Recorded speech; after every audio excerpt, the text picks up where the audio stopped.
On est Daf Tzadik Zayin Amoudalef en haut de la page. On vient de voir une marque Rabbi Meir Rabbi Yehuda. Est-ce que quand on a des tefilin Khadashot, est-ce qu'on peut les prendre et les mettre pendant Shabbat pour après les mettre dans un endroit où ils sont gardés si on les trouve dans la rue? Ou bien non, Rabbi Meir il permettait, Rabbi Yehuda il interdisait. On veut nous donner une explication pourquoi Rabbi Meir interdisait et pourquoi Rabbi Yehuda il permettait. Pourquoi Rabbi Meir il permettait, Rabbi Yehuda il interdisait? Parce que Rabbi Meir lui pensait que c'est pas possible que quelqu'un il fasse des tefilin en forme de caméa, donc c'est sûr que c'est des tefilin, donc il y a eu une doucha dedans, et donc il faut les sauver. Rabbi Yehuda dit non, c'est possible que Tara Khinish, que quelqu'un il s'est fatigué et il les a fait en forme de tefilin, bien que c'est qu'une caméa, et donc à la safek on va pas les sauver. Maintenant on va voir une autre explication. Ve'ashta et Tanaboa Shmuel Baravitzrak, Eloani Shanot, maintenant que le père de Shmuel il a dit, le père de Shmuel Baravitzrak il a dit que les Yeshanot c'est quoi? Kosh Yeshben Retsuot ou Mekushaot. C'est quoi des tefilin Yeshanot et Chadashot? Comment on reconnaît si c'est Yeshanot ou Chadashot? Yeshanot, c'est quand il y a les lanières, et les lanières, elles sont attachées. Et Chadashot, c'est Yeshben Ritzot, il y a les lanières, Belo Mekusharot, mais elles ne sont pas attachées. Il n'y a pas le Kesher chez le tefilin. Donc si c'est ça l'explication de Yeshanot et Chadashot, As Dekula Alma Lotarachinish Behemet, on peut dire que d'après tout le monde, personne ne va faire des tefilin en forme de caméra. Mais le pshat, c'est ce qu'on a un rachash qu'ils vont attacher. Rabbi Yehuda dit, si c'est sans nœud, alors après il faudra faire un nœud, c'est un Kesher Shekayama, c'est la source pendant Shabbat. Rabbi Meir lui pense qu'il n'y a pas de problème. D'accord, elle demande, même si Rabbi Yehuda, l'Andinoumiyanav, on n'a qu'à faire un nœud coulissant, et comme ça il va pouvoir porter les tefilin. Et ça s'appelle pas un vrai nœud, c'est pas un Kesher Shekayama, on va faire ça pendant Shabbat. Après, il dit, de là on apprend qu'un nœud coulissant dans les tefilin, c'est pas bon, il faut un vrai nœud. Abaye les cholek, Abaye Amar, Rabbi Yehuda l'étamé. Rabbi Yehuda, il te permet pas de faire Aniva, parce que lui, il pense que Aniva, faire un nœud en nœud coulissant dans Shabbat, c'est assourd. Comme on a vu dans Shabbat, Damar, Aniva, Kshira, Aliataï. Alors, Igmal demande sur Abaye, Ta'amad, Aniva, Kshira, Aliataï, quoi? Parce que les filles Rabbi Yehuda, ça s'appelle un vrai nœud, c'est pour ça qu'on n'a pas le droit à la marquer à Nivleu, quoi. Si c'était pas comme ça, alors il aurait pu faire un nœud, et c'est tout, un nœud coulissant, pour les mettre les tefilin. Vea, Rabbi Yehuda, Verder, Shmuel, Bar, Shilat, Mishmedra, pourtant il y a une halakha qui dit sur les tefilin, qu'est-ce sur les tefilin, halakha, Mashem, Sinayu. Le nœud des tefilin, le shin, le dalet et le yud qu'il faut faire, et ben c'est une halakha Meshem Sinai qu'il faut faire comme ça qu'il faut attacher derrière le roche, et sur le yad il faut qu'il y ait un yud aussi. Et Marav Nachman, les barres, le beau côté de ce nœud là il faut qu'il soit vers l'extérieur. Ainsi il explique, c'est-à-dire que le shin des tefilin, il faut le mettre sur le côté extérieur, il faut pas le mettre entre chaque paracha, le shin qui est sur le tefilin de roche, il faut le mettre entre chaque paracha, il faut le mettre vers l'extérieur pour qu'on puisse voir le shin. Donc en tous les cas on voit qu'il faut un vrai nœud, alors comment tu peux penser, toi, Abaye, tu me dis que le seul problème ici, c'est Mitzat Shabbat, que je pourrais te faire une Aniva pendant Shabbat. Mais c'est pas que je peux faire des tefilin avec Aniva. Comment je peux faire un nœud coulissant avec des tefilin? Il n'y aura pas la forme du Dalet et du Yud. On va dire d'Anivle ou Ken Keshira Didou. On parle d'Inachemi, tu vas faire un nœud coulissant avec, ça ressemble à un nœud, donc les Inyan tefilin, il n'y aura pas de problème. Le seul problème, ça va être les Inyan de Shabbat. Ma'afrizda Marav, alokar tefilin, mimi sheno mumche. Si quelqu'un, il achète des tefilin de quelqu'un qui, on ne sait pas s'il n'est pas mumche, et donc il connaît pas bien les halachot de tefilin, Bedek Shtaim, il vérifie 2 tefilin shaliad de la main, donc 2 tefilin de la main, vachat shel rosh, et une tefila de la tête, ou bien un shtaim shel rosh, vachat shaliad. Donc en tout il vérifie 3 tefilin, s'ils sont tous cachers, alors après, il est mumche, il est considéré comme mumche, on peut acheter de lui sans vérifier. Alors Admara dit manachar, imechad gavra kazavin, s'il achète d'une seule personne, alors l'ibdok, o shalosh shaliad, o shalosh shel rosh, il a qu'à vérifier 3 du yad, 3 du rosh, après il a besoin de vérifier 2 du roche et 1 du yad. Imitret la tagavrezavin. Et s'il achète de 2-3 personnes, de plusieurs personnes, il va y avoir une bdika. Alors chaque tefilin qu'il achète, il faut faire une bdika. Il achète d'une seule personne. Ou be'ina demitmache beshel yad ou beshel roche. Mais on a quand même besoin de prouver qu'il est mumche dans dans les tefilin de la main et dans les tefilin de la tête. Et donc pour prouver ça, on lui demande qu'il y ait une chazaka de 3 tefilin. Et après qu'il y ait une chazaka de 3 tefilin, mais il faut que la chazaka, ça soit aussi d'une chazaka de yad et de roche. Donc on demande, Eni, Veat, Anirvar, Shmuel, Betfilin, Bodek, Shalosh, Shaliad, Veshel roche. Et pourtant, il y a écrit que les tefilin, on vérifie, pour voir si quelqu'un est mumche, on vérifie 3 de yad ou 3 de roche. Donc on explique, Maïla, Boshal, Shaliad, Boshal, Shel roche, ce n'est pas que c'est suffisant d'avoir ou bien 3 de la main ou bien 3 de roche. On n'a pas besoin d'avoir un mélange des deux. La Gemara dit, Shalosh, Men, Shaliad, Men, Shel roche. Non. Il faut 3, et dans ces 3-là, il faut quelques-uns du yad et quelques-uns du roche. Et voilà, elle demande, pourtant, Rav Kana dit que dans les tefilin, on vérifie que 2, on vérifie pas 3. 2, 1 de yad, 1 de roche. Donc nous on a dit 3, ici écrit 2. Elle m'a dit, Amané, non, ça va selon qui Rébi, d'Amar bi très imna avec chazaka. Ça va selon Rébi qui pense qu'une chazaka, c'est après 2 fois déjà une chazaka. une marloquette, Rébi, Rav Shimon Gamiel, combien de fois il faut pour qu'il y ait une chazaka? Rébi, il pense 2 fois, donc ça va selon Rébi. Rav Shimon Gamiel, lui, il pense qu'il faut 3 fois, donc c'est pour ça qu'il faudra vérifier 3 tefilin. Donc on a dit, si cette braïta va comme Rébi, il y a un problème. Et Rébi est Masefa, regarde la suite de la braïta. Vechen bat sevet hacheni, vechen bat sevet shlishi. Si jamais on achète des tefilin par paquet, donc le premier paquet, il faut vérifier 2, comme on a dit au début de la braïta. Dans le deuxième paquet aussi, dans le troisième paquet aussi. Si ça va comme Rébi, shlishi miite. Alors pourquoi il y a besoin de vérifier le troisième paquet? Si on va comme Rébi, il fait Rébi 2 déjà, il y a une chazaka, donc j'ai qu'à vérifier que 2 paquets. Dans chaque paquet, je vérifie 2 tefilin et c'est tout. Donc, on m'a dit, non, modé Rébi bitzvataim demitre tata gavrezavin. Non, par paquet, on ne sait pas d'où ça vient, on ne sait pas qui c'est qui les a écrits. Et donc, chaque paquet, on doit se dire, c'est peut-être quelqu'un d'autre. Donc, dans chaque paquet, on doit vérifier 2. Donc, c'est pas par rapport à Chazaka. Alors, moi, si c'est comme ça, à Filou Révi, à Filou Khamishin, même le 4e paquet, même le 5e paquet, il faut vérifier. Puisqu'on ne sait pas de qui ça vient, il faut vérifier, il faut faire une dika dans au moins 2 paires, les filles Rébi, de Tfilin. On a dit, il faut vérifier aussi 4, 5. Quand il y a écrit 3, ça veut pas dire pas 4, 5. 4 et 5 aussi, il faut vérifier. Alors pourquoi il y a écrit que jusqu'à 3? La fouke mechazake, pour enlever pour que ça soit plus dans la chazaka. Ou là, plus Révi et Khamishinami. Les filles Rabbi, une chazaka, c'est après 2 fois. Donc Rabbi, il te dit, quand c'est des paquets de tfilin, alors là, tu vas vérifier les 3 paquets. C'est quoi les 3 paquets? Tu comprends de toi-même que quand tu vérifies les 3 paquets, les filles Rabbi, il n'y a plus de différence entre 3 et 4. Donc tu sais que 3, 4, par rapport au nombre de paquets que tu vas vérifier.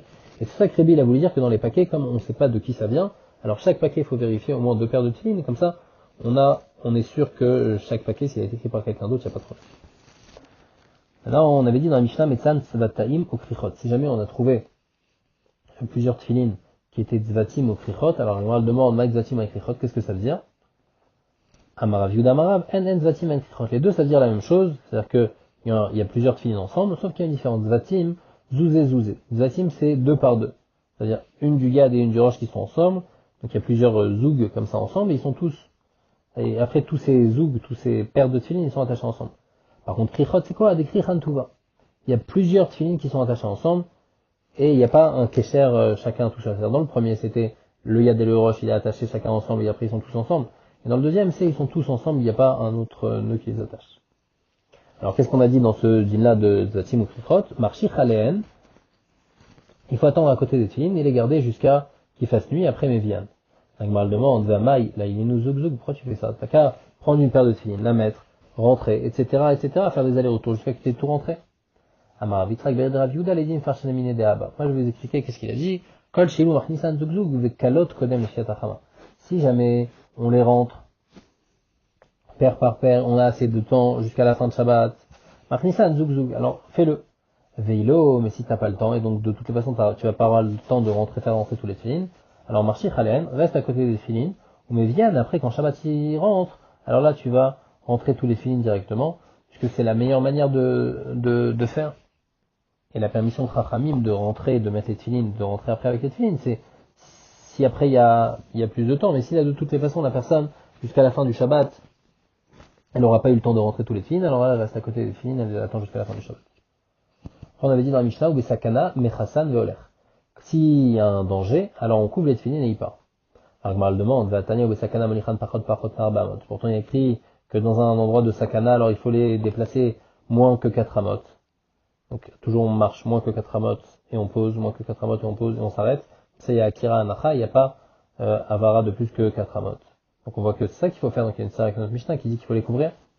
Amarav Lokashia, Abesakanat Nochi, Abesakanat Listim. On va expliquer selon la deuxième explication de Rashi, il dit que c'est qui retient. Notre Mishnah, elle parle de Sakanat Nochi.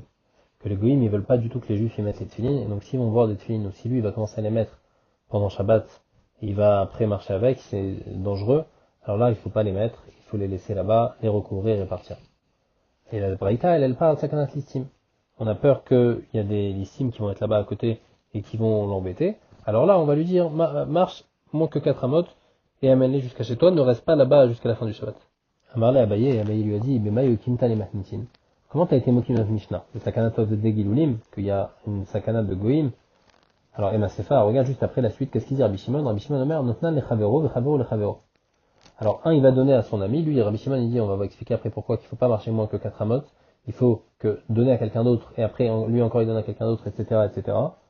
Mais si on parle de sakanatov de kochavim, kol sheken de Hafshamita, si on fait ça, alors il y aura plein de monde avec les filles. Et là, ça va faire encore plus de bruit, c'est encore plus dangereux. Donc, on va dire, il faut expliquer comme ça la Mishnah. Le début de la Mishnah, il parle de sakanatov de gilulim. Quand il y a une sakanat de goïm qui tuent les gens parce qu'ils sont rachoutes sur mettre les filines. Donc, dans ce cas-là, il faut les couvrir. Aval les sakanatistim, maintenant c'est une sakanatistim, alors là, il faut les amener parchot merbahamot, et sur ça, même Shimon Yecholek, et il dit qu'il ne faut pas les amener parchot merbahamot, mais il faut les donner chavero, le chavero, le chavero, le chavero. Avec mal demande de Maï Kamifigé. C'est quoi la marquette qui est entre Tanakam et Rabbi Shimon, c'est quoi la raison? Mort, savoir parchot merbahamot adif. Il pense que vaut mieux marcher moins que 4 amot. Pourquoi? Des yamrat, notan, les chavero, le chavero, le chavero, parce que si tu fais le truc de Rabbi Shimon que chacun il donne à l'autre, afshemita des Shabbat, alors le chiloul de Shabbat, il va être grand, et les gens ils vont voir, il y a plein de gens qui sont en train de porter, on est tous en train de porter moins que 4 amot, ça va faire trop de bruit, alors on veut pas, on préfère qu'une seule personne le fasse, et elle porte moins que 4 amot. Ça c'est Tanakama. Rabbi Shimon y pense, on va savoir, maintenant les chavero adif, vaut mieux donner à quelqu'un d'autre. Deyamrat monichan parchot narban, parce que s'il amène à moins que 4 amot, Zimni de la va dater, des fois il va pas faire attention, va télat oui, arba amot de shotarabim, il va se tromper, il va aller porter 4 amot dans le shotarabim, c'est pour ça qu'on lui dit non. Vaut mieux que tu amènes quelqu'un d'autre avec toi, toi tu lui donnes, lui il te donne, comme ça là, dans ce cas-là, il n'y aura pas aucun problème, donc chacun ce qu'il préfère, donc c'est pour ça qu'il y a sa marquette Khamim de Rabbi Shimon. Après on avait dit dans la Mishnah Vechen Beno, son fils aussi qui est dans le champ, alors il doit l'amener à la maison aussi, il le donne, il le fait passer d'un travers à un autre travers. No Bayatam, qu'est-ce qu'il fait là-bas dans le champ le fils? On a dit des Bemenachetana, Beyalda Toimo Basade. On parle que sa mère elle a accouché dans le champ, et c'est difficile de rester là-bas jusqu'à la fin du Shabbat, et donc on lui a permis ça. Umay Afilu Enmea. Et pourquoi il y a écrit même s'ils sont 100? Même s'ils sont 100, alors ils peuvent passer l'un à l'autre. Afalgav de cacher les yada, afilu achia adifa. Même si c'est difficile, et c'est pas bon pour un bébé de le faire passer de main en main, mais malgré tout, Rabbi Shimon il pense que c'est mieux de faire comme ça, de faire passer de main en main, il va pas permettre de porter moins que 4 amot à chaque fois. On avait dit dans la Mishnah, Rabbi Domer noten adam chavit. On peut donner un chavit, donc faire passer de l'un à l'autre un chavit, et l'amener même en dehors du troum du propriétaire du chavit. Alors moi, je ne comprends pas, on va expliquer la Shita de Rabbi Yehuda. Rabbi Yehuda, ditna la behema bakalim qui la balim. Rabbi Yehuda, il n'a pas la Mishnah qu'une behema ou des kelim qui appartiennent à quelqu'un, eh ben, ils ont le troum de la personne, c'est-à-dire qu'ils ont seulement 2000 amot. Comment il peut permettre de déplacer cette chavit qui appartient à quelqu'un en dehors du troum de la personne? On parle que le tonneau, il appartient à une personne, l'eau, elle appartient à une personne, mais lui, il verse l'eau dans un autre tonneau, et ce tonneau, il appartient à une personne qu'on peut encore pour lui déplacer 2000 amot. Alors, on m'a dit de Rabbi Yehuda l'étamé, comme Rabbi Yehuda, on a vu cette chita-là, qu'il pense que l'eau, c'est pas dérangeant, qui pense que Maïm en Baim Mamash. L'eau, on peut la sortir en dehors du trou, même si elle appartient à quelqu'un, parce qu'il y a écrit Rabbi Yehuda Omer, Rabbi Yehuda potable Maïm, Tnesha en Baim Mamash. Il n'y a pas de djinn troum dans Maïm. On m'a demandé, Oumaï l'oté à l'erzo. Les physiciens, qu'est-ce que Chachamim, ils lui répondent Chachamim, ils sont pas d'accord avec Rabbi Yehuda, ils lui disent, non, l'oté à l'erzo, plus que 2000 amot, plus que le troum. C'est quoi l'oté à l'erzo? Le pshat, c'est l'oyalech ma shebezo yotam regla be'alim. Et eux, ils disent que l'eau, il faut pas la déplacer plus que 2000 amot. Parce que le tonneau, de toute façon, on a dit, c'est un tonneau de quelqu'un dans les 2000 amot. Donc, il n'y a pas de problème. Le seul problème, c'est par rapport à l'eau. Rabbi Yehuda dit qu'il n'y a pas de problème par rapport à l'eau. Et Chachamim, ils disent, l'oyalech ma shebezo. L'eau, on n'a pas le droit de la déplacer plus que 2000 amot. Donc, on m'a dit, comment tu peux expliquer comme ça, Rabbi Yehuda? Il montre, Rabbi Yehuda, quand est-ce qu'on a entendu que Rabbi Yehuda, il pense que l'eau, c'est Anbaim Mamash, et Chadeblian Beissa, si on l'a mise dans une pâte? Alors là, il va dire que, donc on a mis de la farine et de l'eau. Alors là, l'eau, elle est battelle à la farine, et ça va pas avoir les dînes de 2000 amot de l'eau. Si par exemple la farine appartient à quelqu'un et l'eau elle appartient à quelqu'un d'autre. Et Khaditnu Be'enayou. Mais si on a de l'eau devant nous, Mishamatles, est-ce que Rabbi Yehuda, il va penser que Maïm Ben Mamash, et qu'on peut les sortir à plus que 2000 amot? Ashta Bigdera Rabbi Yehuda lo batle. Même dans un plat cuisiné avec de l'eau, et ben c'est pas batel. Be'enayou batle, quand il y a de l'eau tout seul, ça va être batel. Zit Netanya, parce qu'il y a qui dit Rabbi Yehuda, Maïm ou Melach Betelim Be'issa. Si on met de l'eau ou du sel dans une pâte, et ben ça va être batel dans la pâte. Et donc si l'eau elle appartient à quelqu'un qui a mis un troum à droite et la pâte, la farine, ça appartient à quelqu'un qui a mis son troum à gauche, on va aller selon la personne qui a amené la farine, pas selon l'eau. Par contre, mbeteni migdara, si on a fait un plat avec des aliments et de l'eau, et ben c'est pas batel l'eau qui est dedans, mais pnerodva, parce qu'il y a encore il y a du liquide. Et donc c'est pas batel dans l'agdera. Donc kol sheken que ça va pas être batel de l'eau tout seul. Donc maïm enbo mamash, ça il a dit seulement par rapport à une pâte. Ici Rabbi Yehuda, même si je prends le tonneau, je renverse l'eau. L'eau elle a toujours un digne de troum. Elle va être limitée à 2000 amot. Comment il peut permettre d'aller à plus que 2000 amot? Et là Marava il répond Acha bechavit shekan tajvita. On parle d'une chavit qui a été konejvita et donc trouma qui troumba là. Par contre maïm, on parle de maïm de efker qui n'appartient à personne. Shelo kanu jvita askinal. Des batla chavit les gabe maïm. Et comme l'eau kana shvita, bien que le chavit, il a été koné shvita, eh ben, il est, le chavit, il est battel par rapport à l'eau, et puisque l'eau, on peut le déplacer partout, puisqu'il appartient à personne, puisqu'il est FK, alors le chavit aussi, on peut le déplacer partout, puisqu'on le déplace à gave l'eau, parce qu'on a besoin juste de déplacer l'eau, on n'a pas besoin de déplacer la chavit. Et pour déplacer de l'eau, il faut déplacer la chavit, alors là, on permet, même pour le chavit, de déplacer à plus que 2000 amot de son propriétaire. Où est-ce qu'on voit cette idée-là? Keditnan, amoti achaïbemita, si quelqu'un il porte une personne vivante dans un lit, il va être patour. Afalamita, même sur le lit, bien que si quelqu'un il porte un lit pendant Shabbat, il n'a pas le droit, mais ici, comme il y a un vivant dessus, et on n'est pas chayav si on porte quelqu'un de vivant, mais shamita tfelalo. Et le lit, il est tafel à la personne vivante, donc il est patour.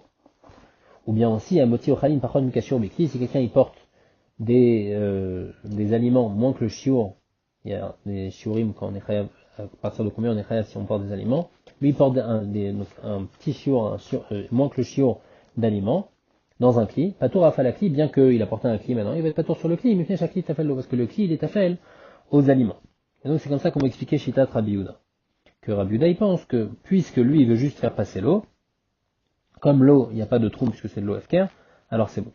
Enfin, il me demande, natif Rabbi Yosef, Rabbi Yehuda, Omer, il y a une vraie qui dit que Rabbi Yehuda il dit, Bashayara, quand les gens ils sont en route, et donc là-bas ils n'ont pas beaucoup d'eau, ils sont pas proches de l'eau, alors là-bas on te permet, notamment on peut faire passer un tonneau d'une personne à l'autre, le chavero. Mashma de la Rabbi Yosef il dit que seulement Beshayara, seulement dans une Shayara, Rabbi Yehuda il te donne cette permission-là. C'est l'eau Beshayara, l'eau. Mais en dehors d'une Shayara, il ne permet pas, donc il aura le tam de Rabbi Yehuda. C'est pas comme on a expliqué. Et là, Rabbi Yosef il dit non, le pshat dans la Mishnah, qui t'en a mis, le matnitin, Beshayara, Rabbi Yosef il a un autre pshat. Il dit, selon ton pshat à toi, on comprend pas pourquoi il y aurait une différence entre Shayara ou pas Shayara. Moi, je te dis, le pshat de la Mishnah, c'est qu'on parle d'une Shayara, et bien que normalement, c'est vrai qu'il y a un problème de troum, mais comme c'est une Shayara, les gens, ils n'ont pas beaucoup d'eau, alors là, on leur a donné une permission spéciale dans Shayara. Donc ça, c'est la première explication de la Mishnah, c'est comme Rabbi Yosef explique. Abaye Amar, Abaye lui, une réponse, il dit, Beshayara, afilu chavit shekanta jvita, oem shekantu jvita. Il dit, la Braïta, elle parle de l'eau qui a été konné jvita, et un chavit qui a été konné jvita, et donc dans ça, il y a une permission seulement dans Shayara. Par contre, la Mishnah, elle parle chez l'eau Beshayara, et là, ce qu'on va permettre, c'est comme on avait expliqué avant, comme Rabbi avait expliqué avant, que chavit shekanta jvita, même shekanu jvita. L'eau, elle n'a pas été konné jvita, le chavit, elle a été konné jvita, et malgré tout, on va pouvoir déplacer l'eau avec le chavit, parce que le chavit, il est affel à l'eau. Une autre explication dans la Mishnah, dans les paroles de Rabbi Yehuda. On parle du chavit de Hefker qui appartient à personne, aussi maïm de Hefker, donc il n'y a pas de problème de troum, et donc c'est pour ça qu'on peut déplacer sans aucun problème le fi Rabbi Yehuda. Alors, on me demande, et qu'est-ce qu'il lui répond Chachamim? En quoi ils sont cholkim? Ouman amroulo. Pourquoi ils sont cholkim si c'est chez Hefker? On m'a dit non, ça va selon Rabbi Yochanan ben Nouri, que Rabbi Yochanan ben Nouri pense, Rev Tzefker Kohen Jvita, que même les Rev Tzefker, même s'ils appartiennent à personne, ils sont Kohen Jvita. À partir de l'endroit où ils sont, on pourra les déplacer seulement 2000 amot autour de cet endroit-là, et pas plus. Et donc c'est pour ça que selon lui, il ne faut pas déplacer ce tonneau-là à plus que 2000 amot. Aouma il ota l'air zo yoter miragla baalim. Alors c'est quoi le pshat? Il ne faut pas que ce tonneau on le déplace à plus que ragla baalim. Le pshat c'est loyalchou elou, c'est pas juste le tonneau. Le tonneau et l'eau c'est un problème, les filles. Rabbi Yochanan ben Nouri, puisque lui il pense que Chavit Efker Konim Jvita Bimkoman, alors on ne pourra pas les déplacer elou, donc le Chavit et le Maïm, plus que le terme Mikelim Sheshlem Be'alim, on ne pourra pas les déplacer plus qu'à 2000 amot. La Mishnah dit, Aya Koreba Sefer, si quelqu'un est en train de lire un Sefer, à la Iskoupa, sur une Iskoupa, on va voir dans la Gemara que c'est une Iskoupa qui est carmélite, mais une Galgal à Sefer Miyado, et après le Sefer il est tombé de sa main, donc avant les Sfarim ils étaient faits comme dans le Sefer Torah, ils étaient roulés, et après le bout il est parti, donc il est parti dans le Shutarabim, il le ramène vers lui, il le renroule vers lui, et comme ça il n'y a pas de problème.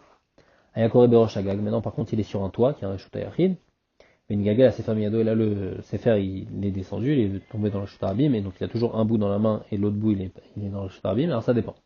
Chez le Gal à Sard Fahim, tant que c'est à plus que 10 Fahim de hauteur que le Loetso, il va pouvoir le ramener vers lui.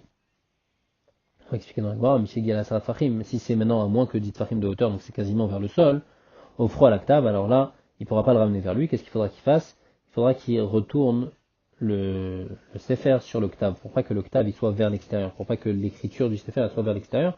Il le retourne, il le met vers le mur, comme ça au moins c'est pas des bisaïas. Et comme ça il faut rester jusqu'à la fin de Shabbat. Rabbi Yehuda dit, Afilu en mesulak minaretz elakim lo machat. Golelot sur Rabbi Yehuda, il permet de reprendre le livre, même s'il est dans les 10 tfachim du sol, même il reste un tout petit peu encore jusqu'au sol, il te permet. Rabbi Shimon dit, Afilou ba'aretz atzmo, même s'il est posé par terre, tant que j'ai encore un truc dans la main, kolelo etzlo, je peux le ramener vers moi, shancha davar mishum jvut, omed bifnei kidva kodesh. Parce qu'il n'y a aucun issur des rabanan, parce qu'on va expliquer que tout ça, tout ce que Khamim interdit de le ramener, c'est seulement un issur des rabanan, et un issur des rabanan, c'est pas omed bifnei kodesh par rapport au bisayon et kidva kodesh. Il dit, c'est pas grave, on fait le issur des rabanan et on laisse pas le livre comme ça.